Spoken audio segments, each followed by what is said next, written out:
Crecer en la Fe presenta el estudio de la lección de escuela sabática. Será de mucho provecho para tu crecimiento espiritual. Bienvenido.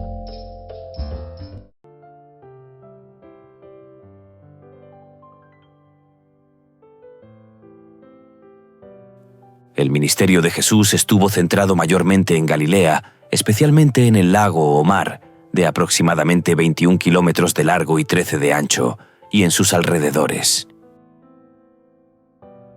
El mar de Galilea, también conocido como el lago de Genesaret o lago de Tiberíades, es un lugar central en el ministerio de Jesús, según los evangelios.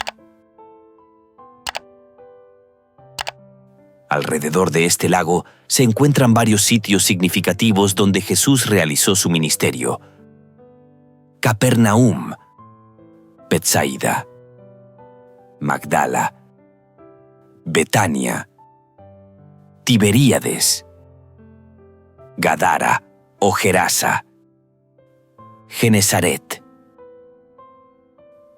El lago de Galilea es el cuerpo de agua más grande de la zona y el centro de la vida de quienes habitaban cerca. Marcos capítulo 4 termina con Jesús y sus discípulos cruzando el lago de Galilea. Se levanta entonces una tormenta que Jesús calma, hablando al viento y a las olas. Marcos capítulo 6 termina con una escena similar, pero esta vez con Jesús caminando sobre el agua hacia sus discípulos que estaban en el bote.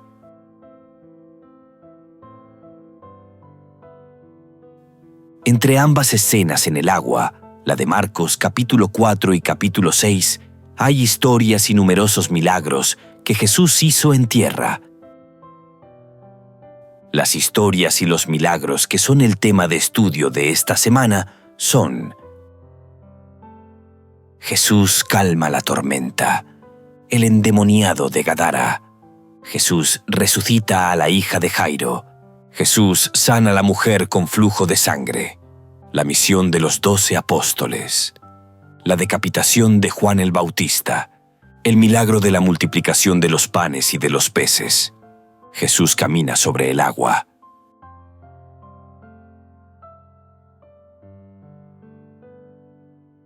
La característica general de estas historias dramáticas consiste en permitir que el lector vea quién es Jesús.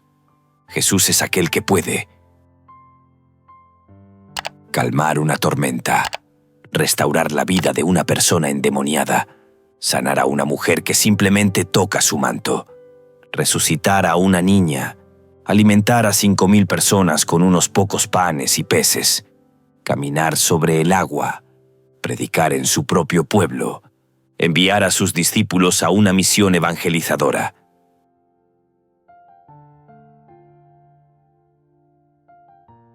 En este video y en las diferentes secciones miraremos que todas estas increíbles demostraciones de poder son las que acercan a sus discípulos a la comprensión de que este humilde hombre, hijo de un carpintero, es el verdadero Hijo de Dios. Y este estudio lo haremos mediante los siguientes puntos. Primero, calmando una tormenta.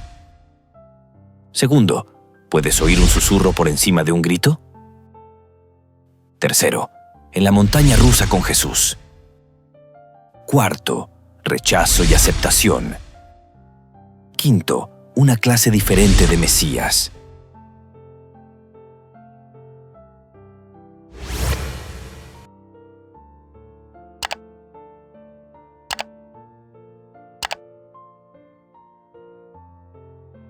Calmando una tormenta.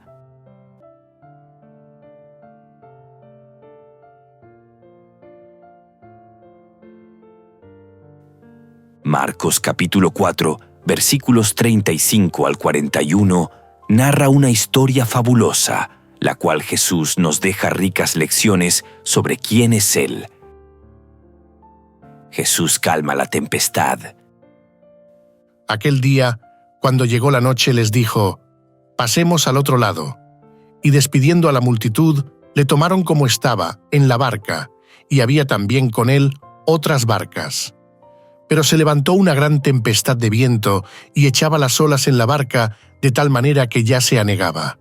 Y él estaba en la popa durmiendo sobre un cabezal, y le despertaron y le dijeron: «Maestro, ¿no tienes cuidado que perecemos?».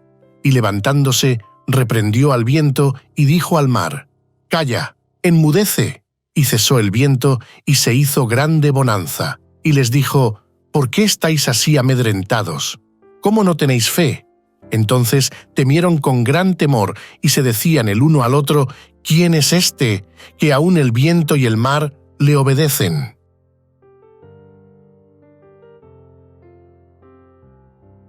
Al comienzo de Marcos capítulo 4, Jesús se sube a un bote para enseñar a la multitud que estaba en la playa.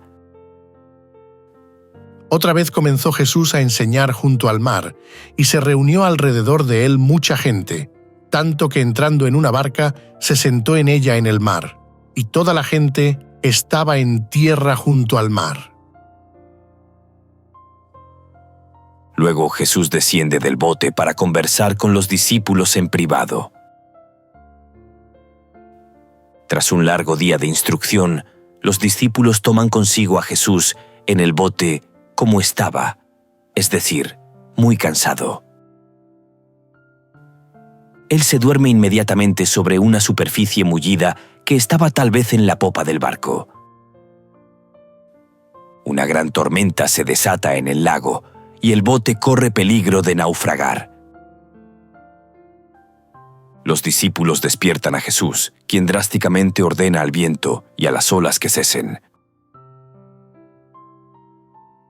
Una gran calma se apodera del lago. Es comprensible que los discípulos teman profundamente ante semejante manifestación de poder divino.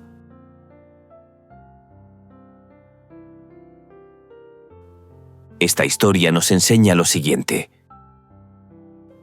Nos habla de la autoridad de Jesús sobre la naturaleza. Nos habla sobre la presencia de Jesús en tiempos de crisis. Es un llamado a la fe.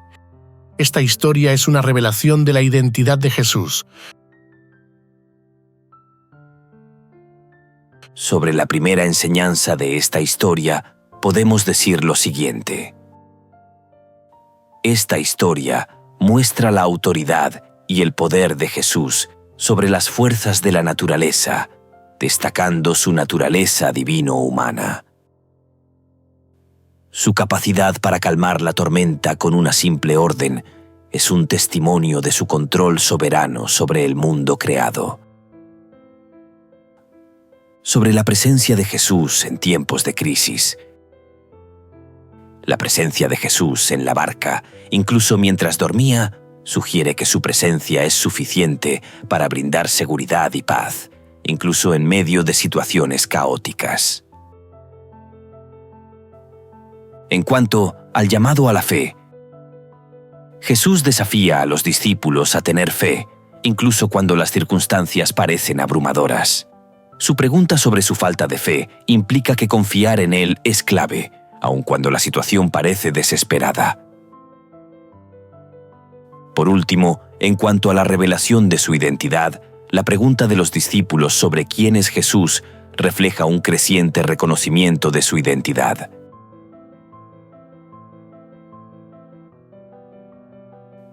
Este pasaje invita a la reflexión sobre la verdadera naturaleza de Jesús como Hijo de Dios y Señor de todas las cosas. Este relato nos invita a confiar en Jesús y a reconocer su poder y autoridad, recordándonos que en medio de las tempestades de la vida, Él está con nosotros y tiene el control. El Salmo 104, en sus primeros versículos, hace una descripción de Jehová, la cual tiene una estrecha relación con la acción de Cristo de calmar la tormenta. Bendice, alma mía, a Jehová. Jehová Dios mío, mucho te has engrandecido, te has vestido de gloria y de magnificencia, el que se cubre de luz como de vestidura, que extiende los cielos como una cortina, que establece sus aposentos entre las aguas, el que pone las nubes por su carroza, el que anda sobre las alas del viento, el que hace a los vientos sus mensajeros y a las flamas de fuego sus ministros, Él fundó la tierra sobre sus cimientos, no será jamás removida. Con el abismo como con vestido la cubriste, sobre los montes estaban las aguas. A tu reprensión huyeron, al sonido de tu trueno se apresuraron. Subieron los montes, descendieron los valles, al lugar que tú les fundaste. Les pusiste término, el cual no traspasarán, ni volverán a cubrir la tierra.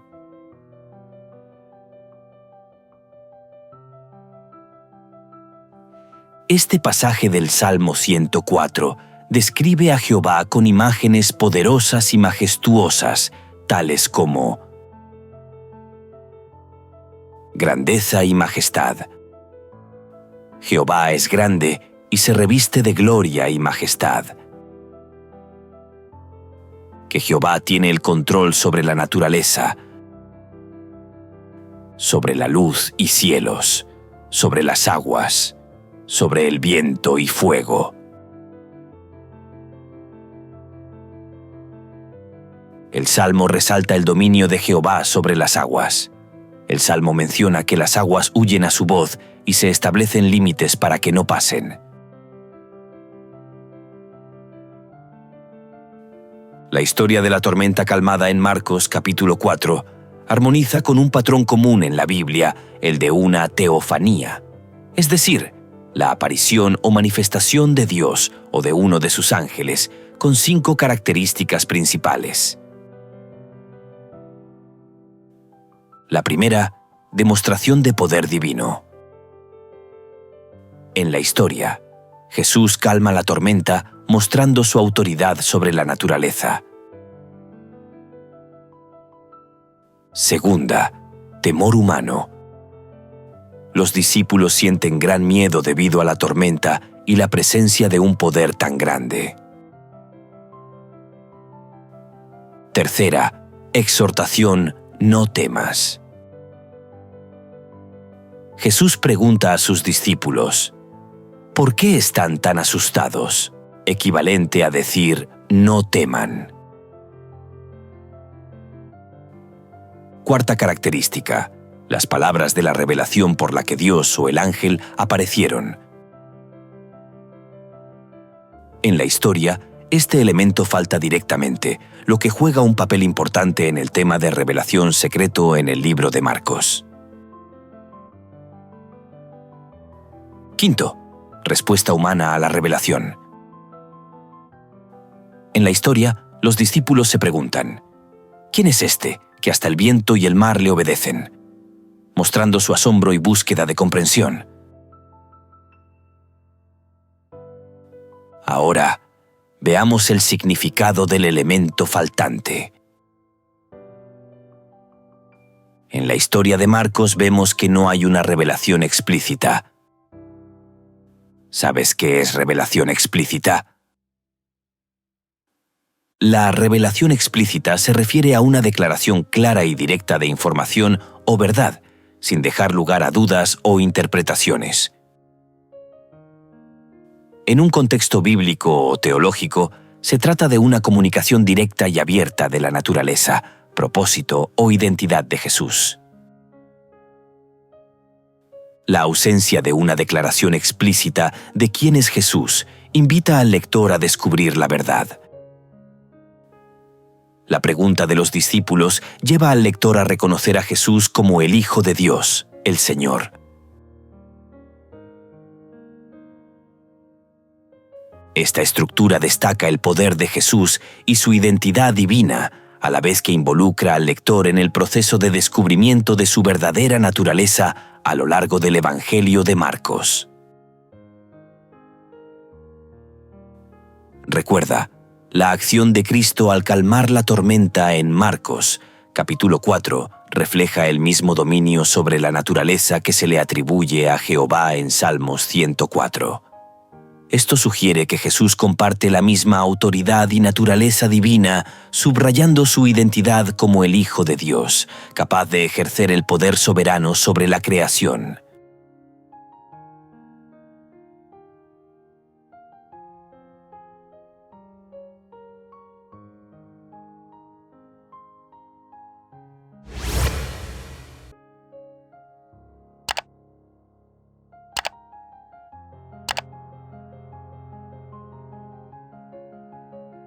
El endemoniado de Gadara.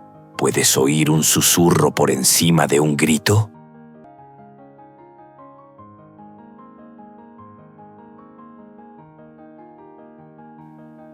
El pasaje de Marcos capítulo 5, versículos 1 al 20, relata la historia de Jesús y el endemoniado gadareno.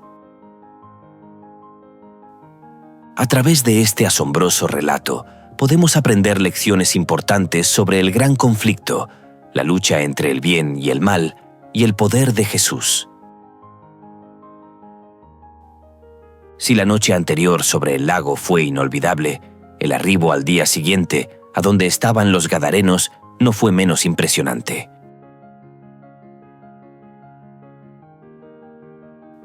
Veamos un resumen del relato bíblico de Marcos 5. Jesús y sus discípulos llegan a la región al otro lado del mar de Galilea. Jesús se encuentra con un hombre poseído por una legión de demonios. Este hombre vivía entre las tumbas, era incontrolable y estaba atormentado día y noche.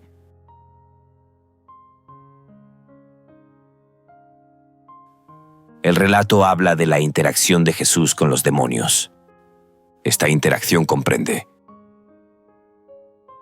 primero, el endemoniado vivía en los sepulcros y se hería a sí mismo con piedras, y nadie lo podía dominar. Segundo, el endemoniado reconoce a Jesús como el Hijo del Dios Altísimo y le piden que no los atormente. Tercero, Jesús les pregunta su nombre y responden: Legión, porque somos muchos. Cuarto, Jesús expulsa a los demonios, permitiéndoles entrar en un hato de cerdos.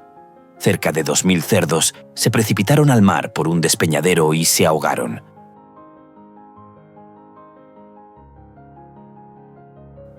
Otro aspecto importante del relato es la reacción de los habitantes. Primero, los cuidadores de los cerdos huyen y cuentan lo sucedido en la ciudad. Segundo, los habitantes encuentran al hombre, ahora en su sano juicio, sentado con Jesús, pero le piden a Jesús que se vaya de su región por miedo.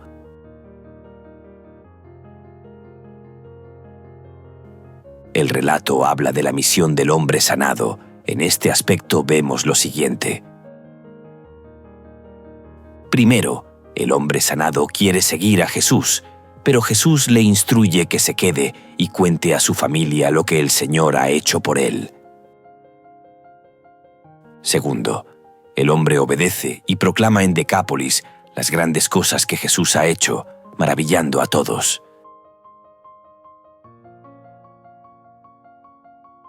Después de este breve resumen de la historia, vamos a analizar lo siguiente. El hombre endemoniado se precipitó hacia Jesús. Ni una palabra se dice acerca de los discípulos, quienes probablemente hayan huido despavoridos. Cuando el hombre llegó cerca de Jesús, se postró ante él. Cuando vio, pues, a Jesús de lejos, corrió y se arrodilló ante él. La frase se postró o arrodilló es traducción del verbo griego proskineo, usualmente traducido como adorar. Parece que el hombre reconoció que Jesús era alguien que podía ayudarlo, pero cuando este hombre endemoniado abrió su boca, los demonios que estaban dentro de él le gritaron a Jesús: ¿Qué tienes conmigo, Jesús, Hijo del Dios Altísimo? Te conjuro por Dios que no me atormentes. Pero este hombre, a pesar de los gritos de los demonios, fue, sin embargo, capaz de escuchar y hablar a Jesús. Es decir, por sobre los gritos de los demonios, la súplica de ayuda susurrada por aquel hombre fue escuchada.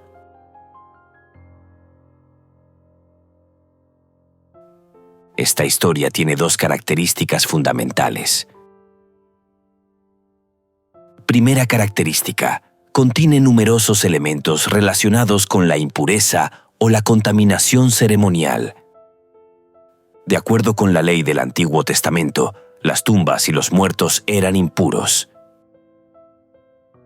Igual, los cerdos eran animales inmundos.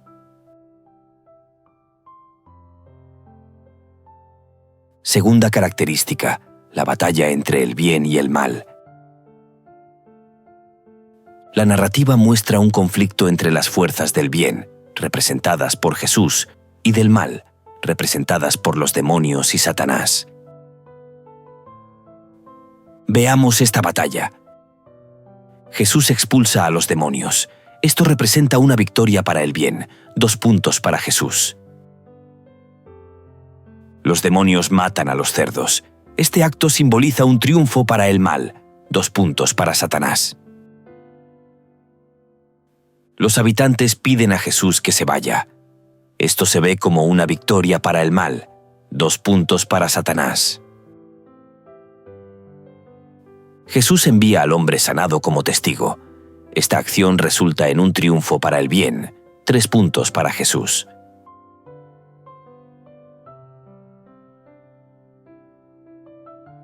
Vemos aquí otra gran victoria de Jesús. El hombre sanado se vuelve un misionero. A pesar de ser un misionero inusual, el hombre sanado tiene una historia asombrosa que contar, lo que refuerza su papel como testigo del poder transformador de Jesús. Recuerda, el relato de Jesús y el endemoniado gadareno nos enseña sobre la realidad del gran conflicto, mostrando el poder destructivo del mal y la autoridad soberana de Jesús sobre él. Además, destaca el poder transformador de Jesús y la importancia de compartir ese cambio con los demás. Este pasaje nos recuerda que, aunque el mal existe, Jesús tiene la autoridad para vencerlo y restaurar vidas.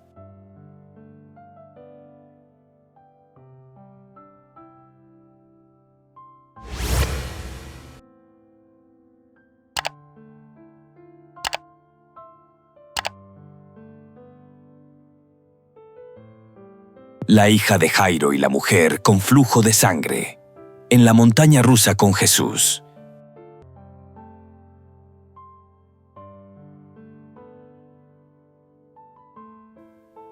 Veamos 2 nuevas historias registradas en Marcos capítulo 5. La primera historia es la de la hija de Jairo. Pasando otra vez Jesús en una barca a la otra orilla, se reunió alrededor de él una gran multitud, y él estaba junto al mar. Y vino uno de los principales de la sinagoga, llamado Jairo, y luego que le vio, se postró a sus pies, y le rogaba mucho, diciendo: «Mi hija está agonizando, ven y pon las manos sobre ella, para que sea salva, y vivirá». Fue pues con él, y le seguía una gran multitud, y le apretaban. En Marcos capítulo 5, versículo 21 al 24, se describe el encuentro de Jairo con Jesús. A continuación, se destacan algunas características notables de Jairo. Primero, su posición social. Segundo, su fe y desesperación. Tercero, Su amor paternal. Cuarto, su humildad y valentía.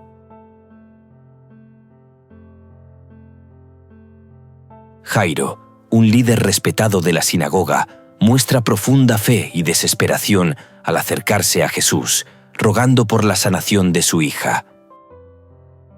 Su amor paternal lo lleva a dejar de lado su estatus social, demostrando humildad y valentía al buscar ayuda de Jesús, a pesar de las posibles críticas de sus colegas religiosos.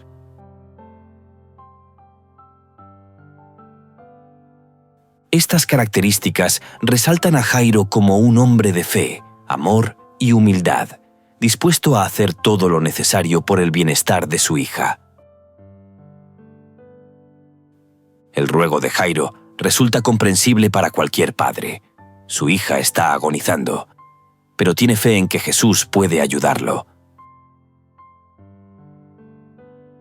Sin pronunciar una sola palabra, Jesús parte con el padre rumbo a su casa.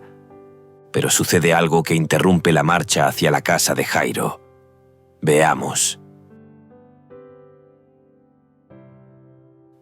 Pero una mujer que desde hacía 12 años padecía de flujo de sangre y había sufrido mucho de muchos médicos y gastado todo lo que tenía y nada había aprovechado, antes le iba peor, cuando oyó hablar de Jesús, vino por detrás entre la multitud y tocó su manto, porque decía: «Si tocare tan solamente su manto, seré salva». Y enseguida la fuente de su sangre se secó, y sintió en el cuerpo que estaba sana de aquel azote. Luego Jesús, conociendo en sí mismo el poder que había salido de él, volviéndose a la multitud, dijo: «¿Quién ha tocado mis vestidos?». Sus discípulos le dijeron: «¿Ves que la multitud te aprieta y dices: ¿quién me ha tocado?». Pero él miraba alrededor para ver quién había hecho esto. Entonces la mujer, temiendo y temblando, sabiendo lo que en ella había sido hecho, vino y se postró delante de él y le dijo toda la verdad. Y él le dijo: «Hija, tu fe te ha hecho salva, ve en paz y queda sana de tu azote». El anterior relato nos deja varias enseñanzas significativas, ya que nos habla de: primero, de fe y confianza en Jesús. Segundo, persistencia y determinación. Tercero, el poder de la fe. Cuarto, de acción basada en la fe. Quinto, nos habla de Jesús como sanador. Sexto, nos habla de reconocimiento y confesión. Séptimo, habla de la compasión de Jesús. En cuanto a la primera enseñanza, fe y confianza en Jesús, la mujer, a pesar de años de sufrimiento y fracasos médicos, muestra una profunda fe en el poder de Jesús. Su acción de tocar el manto de Jesús con la esperanza de ser sanada resalta la importancia de tener fe y confianza en el poder de Cristo.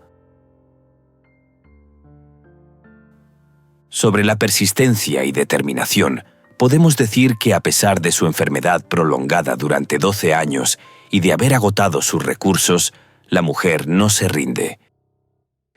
Su determinación de buscar a Jesús y su valentía para acercarse a Él en medio de la multitud nos enseñan a no perder la esperanza y a ser persistentes en buscar soluciones, especialmente en la búsqueda de la ayuda divina.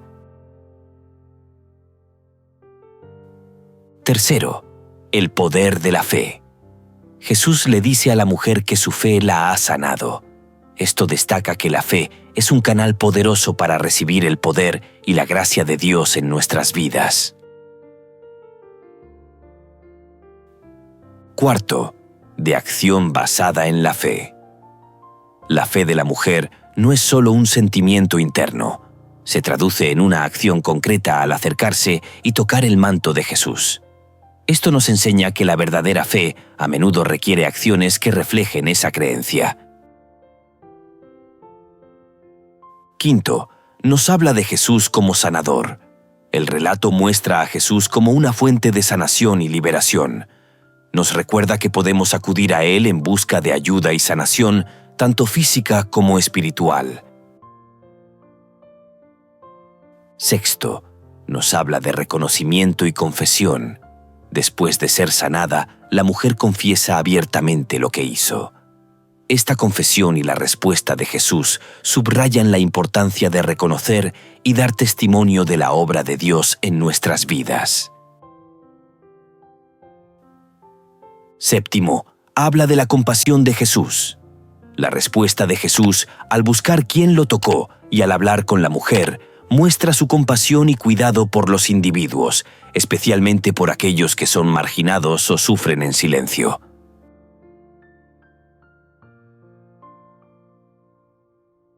Esta historia nos anima a vivir una vida de fe activa y confiada, a perseverar en las dificultades y a reconocer la compasión y el poder sanador de Jesús en nuestras vidas.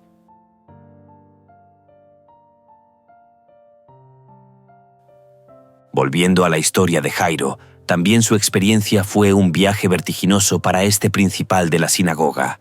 El relato de Jairo continúa de la siguiente forma. Mientras él aún hablaba, vinieron de casa del principal de la sinagoga, diciendo: «Tu hija ha muerto. ¿Para qué molestas más al maestro?». Pero Jesús resucita a la hija de Jairo. Esta historia ofrece 8 enseñanzas valiosas, ya que nos habla de Primero, fe en medio de la desesperación. Segundo, el poder de la fe sobre la duda.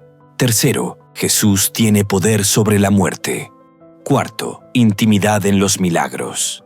Quinto, compasión de Jesús. Sexto, reacción humana ante lo divino.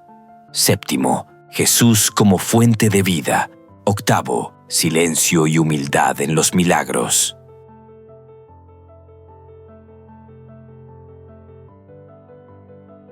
Esta es una historia de fe en medio de la desesperación, ya que Jairo, al recibir la noticia de la muerte de su hija, podría haber perdido la esperanza. Sin embargo, Jesús le dice: No temas, cree solamente. Esta declaración subraya la importancia de mantener la fe, incluso cuando las circunstancias parecen desesperadas. Esta historia además nos enseña sobre el poder de la fe sobre la duda. A pesar de las burlas de los que lloraban, Jesús muestra que la fe puede superar el escepticismo y la duda. Y entrando, les dijo: ¿Por qué alborotáis y lloráis? La niña no está muerta, sino duerme. Y se burlaban de él.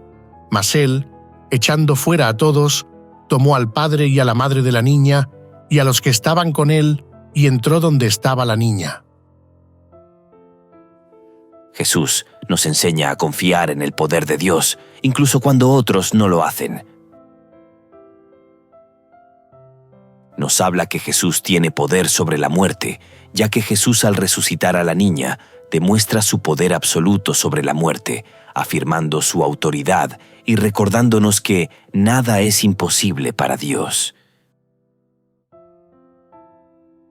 Nos enseña algo muy singular. Habla de intimidad en los milagros, ya que Jesús solo permite que un pequeño grupo de personas presencie el milagro, lo que indica que las obras de Dios no siempre necesitan ser vistas por multitudes para ser significativas. Esto enseña sobre la humildad y el respeto por momentos sagrados. Nos habla del sentimiento de compasión de Jesús.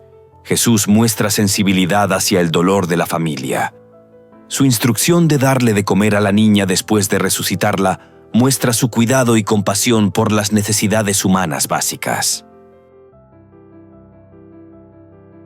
Esta historia habla de la reacción humana ante lo divino. La reacción de asombro de los presentes nos recuerda que las obras de Dios a menudo nos superan y provocan asombro y maravilla. La historia resalta a Jesús como fuente de vida. Al llamar a la niña a levantarse, Jesús no solo restaura su vida física, sino que simboliza cómo Él puede traer vida. Él es la fuente de vida y de renovación en situaciones que parecen definitivas. Y por último, esta historia nos habla del silencio y humildad en los milagros. Al pedir que no se lo dijeran a nadie, Jesús muestra que los milagros no siempre son para la fama o el espectáculo, sino que son actos de amor y poder divino que deben ser apreciados y entendidos profundamente.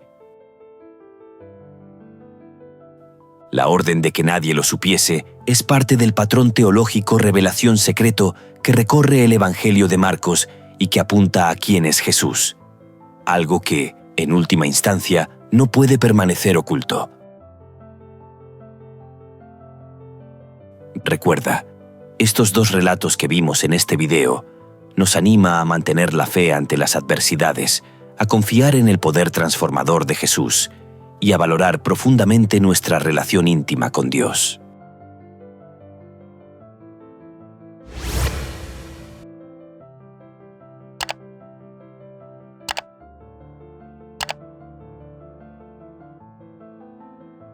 Rechazo y aceptación. La misión de los 12 apóstoles y la decapitación de Juan el Bautista.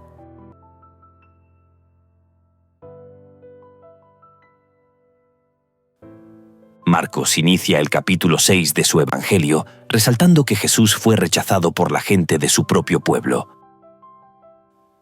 Salió Jesús de allí y vino a su tierra y le seguían sus discípulos. Y llegado el día de reposo, comenzó a enseñar en la sinagoga. Y muchos, oyéndole, se admiraban, y decían: ¿De dónde tiene éste estas cosas? ¿Y qué sabiduría es esta que le es dada, y estos milagros que por sus manos son hechos? ¿No es este el carpintero, hijo de María, hermano de Jacobo, de José, de Judas y de Simón? ¿No están también aquí con nosotros sus hermanas? Y se escandalizaban de él. Mas Jesús les decía: No hay profeta sin honra, sino en su propia tierra, y entre sus parientes y en su casa. Y no pudo hacer allí ningún milagro, salvo que sanó a unos pocos enfermos, poniendo sobre ellos las manos, y estaba asombrado de la incredulidad de ellos, y recorría las aldeas de alrededor, enseñando. ¿Por qué Jesús fue rechazado por la gente de su propio pueblo? Jesús es rechazado por la gente de su propio pueblo, Nazaret, por varias razones. La primera razón, la familiaridad. Los habitantes de Nazaret conocían a Jesús desde su juventud. Lo veían como el carpintero, el hijo de María, y hermano de Santiago, José, Judas y Simón, lo que les dificultaba aceptar su autoridad y sabiduría como maestro y profeta. Su conocimiento previo de Jesús en un contexto cotidiano les impedía reconocerlo como alguien con un papel divino. La segunda razón, la incredulidad. La familiaridad de la gente llevó a una falta de fe en su mensaje y en sus obras. A pesar de escuchar su enseñanza en la sinagoga y maravillarse de su sabiduría, su incredulidad les impidió ver a Jesús como el Mesías. Esto destaca cómo la falta de fe puede ser un obstáculo para experimentar el poder de Dios. La tercera razón, el prejuicio y escepticismo. La gente de Nazaret se preguntaba cómo alguien que había crecido entre ellos podía realizar milagros. Su escepticismo sobrepasó su capacidad de aceptar lo que estaba ocurriendo. Y se ofendieron ante la posibilidad de que alguien a quien conocían también pudiera tener una misión divina.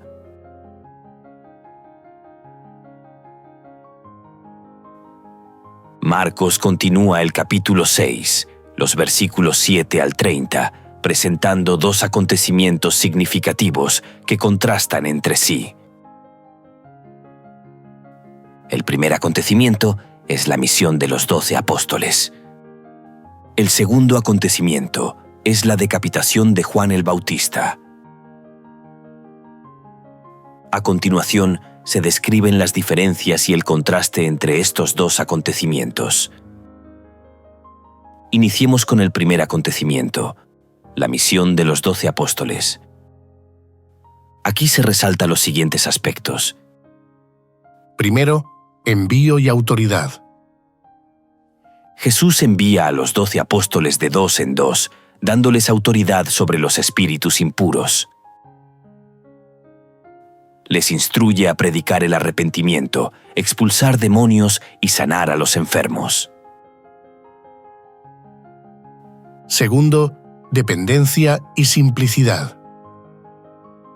Jesús les pide que lleven lo mínimo necesario, sin pan, ni dinero, ni equipaje extra, para que dependan de la hospitalidad humana y la provisión divina.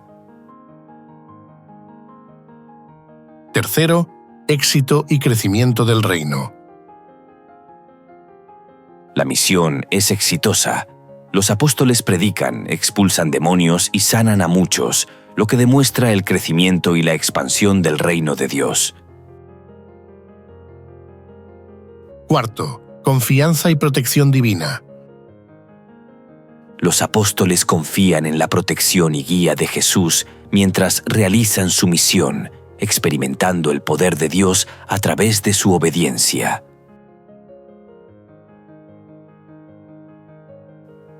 Sobre el segundo acontecimiento, la decapitación de Juan el Bautista, se pueden resaltar 4 aspectos importantes.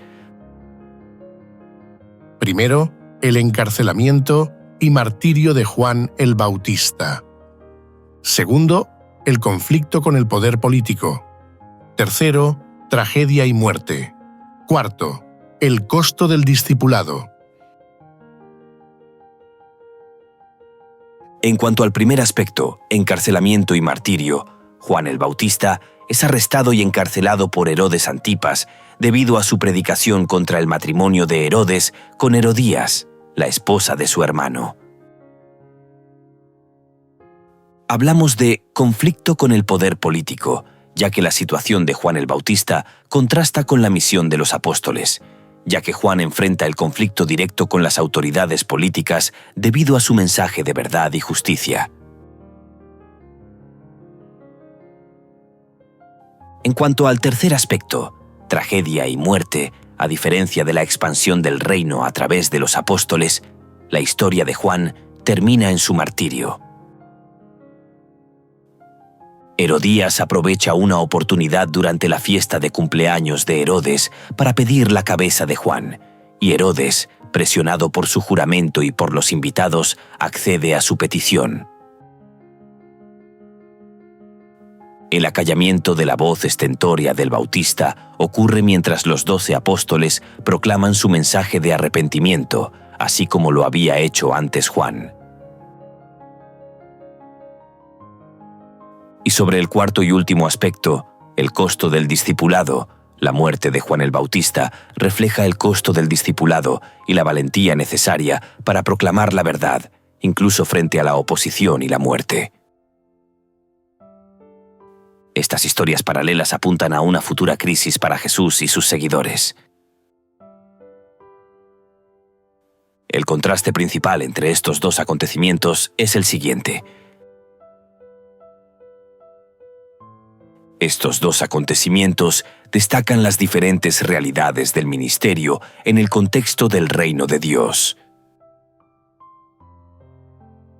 Por un lado, la misión de los 12 apóstoles muestra el avance y la manifestación del poder divino a través de su ministerio. Por otro lado, la decapitación de Juan el Bautista resalta el peligro y la persecución que enfrentan aquellos que proclaman la verdad en un mundo hostil. Recuerda, este contraste también subraya que aunque el reino de Dios avanza, sus mensajeros pueden enfrentar rechazo, persecución y sufrimiento. A pesar de estas dificultades, el mensaje del reino sigue siendo proclamado y el propósito de Dios se cumple a través de la fidelidad de sus siervos.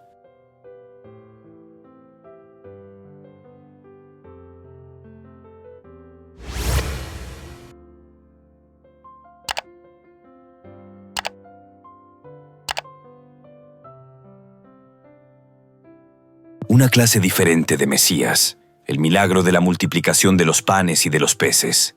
Jesús camina sobre el agua.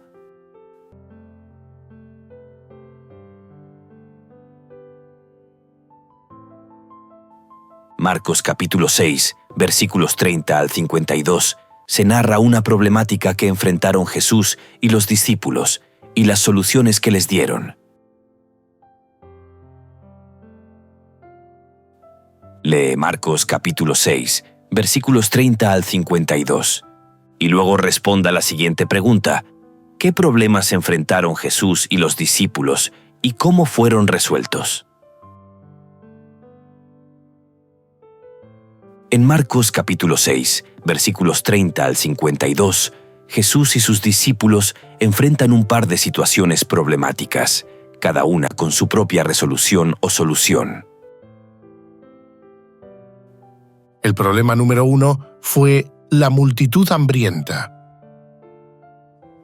El problema número 2 fue la tormenta en el mar. Analicemos el problema 1, la multitud hambrienta. Haremos un breve contexto sobre este acontecimiento. Primero, los apóstoles regresan de su misión y se reúnen con Jesús, informándole de todo lo que han hecho y enseñado. Segundo, Jesús, reconociendo que estaban cansados y no habían tenido tiempo ni para comer, les sugiere retirarse a un lugar solitario para descansar. ¿Cuál fue el problema? El problema surge que, al intentar retirarse en una barca a un lugar apartado, una gran multitud los sigue a pie desde todas las ciudades y llega antes que ellos. Jesús, al ver a la multitud, siente compasión porque eran como ovejas sin pastor y comienza a enseñarles muchas cosas. Ovejas sin pastor es una cita parcial de Números capítulo 27, versículo 17, donde Moisés pide a Dios que designe un líder como sucesor suyo para Israel. Al hacerse tarde, los discípulos sugieren que Jesús despida a la multitud para que compren algo de comer en los pueblos cercanos, ya que el lugar es desierto.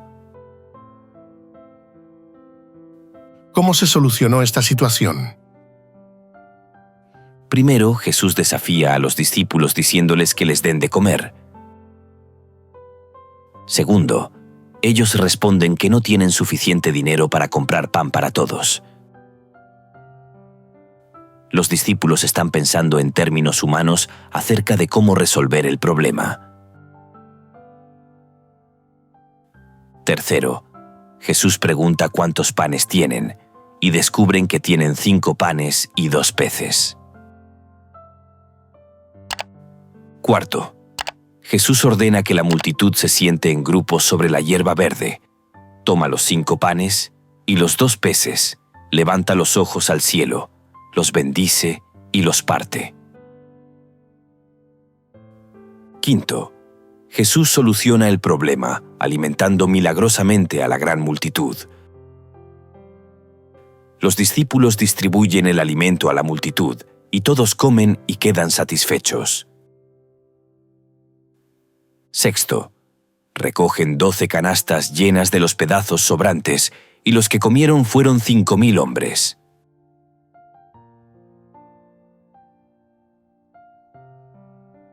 Ahora analicemos el problema 2, la tormenta en el mar.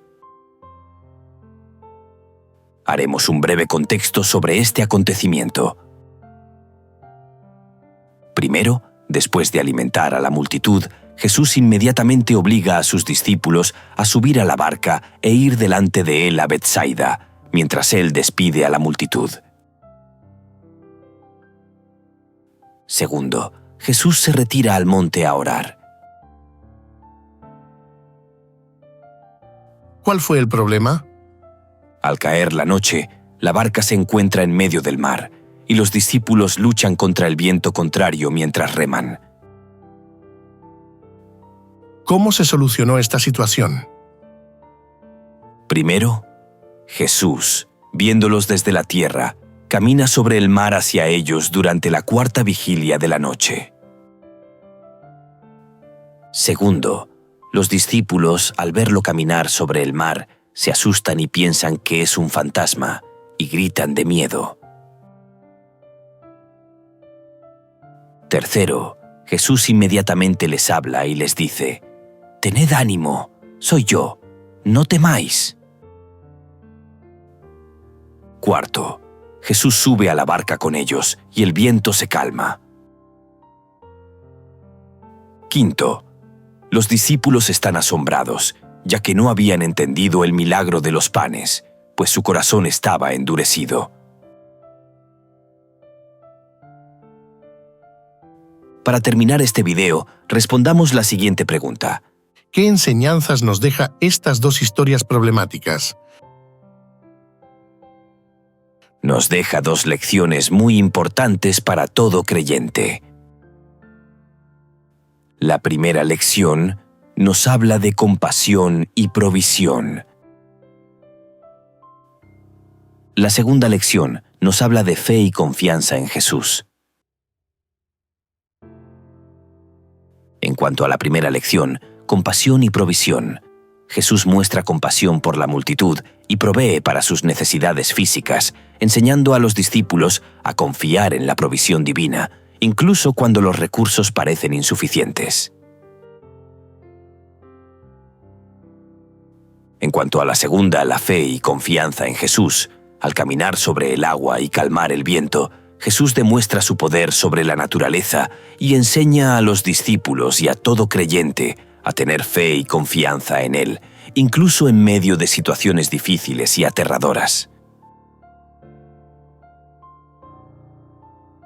Recuerda, estos problemas y sus resoluciones muestran el poder de Jesús para satisfacer tanto las necesidades físicas como espirituales y subrayan la importancia de la fe y la confianza en su liderazgo.